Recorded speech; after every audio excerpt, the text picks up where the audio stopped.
एक पेशंटची स्टोरी सांगतो. त्या महिलेचं वय होतं 30. ती महिला दररोज सारखी कंप्लेंट करायची, सर मला ॲसिडिटी होते. अनेक दवाखाने केले, एंडोस्कोपी केली, पण फरक पडत नाही.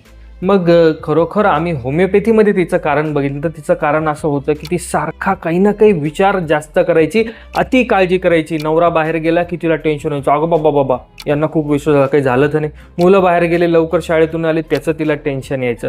तिची कामवाली नाही आली, त्याचं तिला टेन्शन यायचं. आजूबाजूवाले काहीतरी बोलले, त्याचं तिला टेन्शन.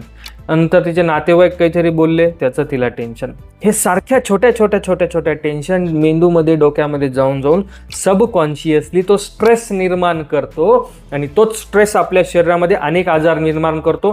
त्या व्यक्तीमध्ये ॲसिडिटी झाली. तुम्हाला असे अनेक आजार होऊ शकतात. म्हणून स्ट्रेसला कंट्रोल करा, तरच तुमचा आजार पण कंट्रोलमध्ये येईल. हे खूप महत्त्वाचं कारण आहे, लक्षात घ्या. शेअर करा, फॉलो करा.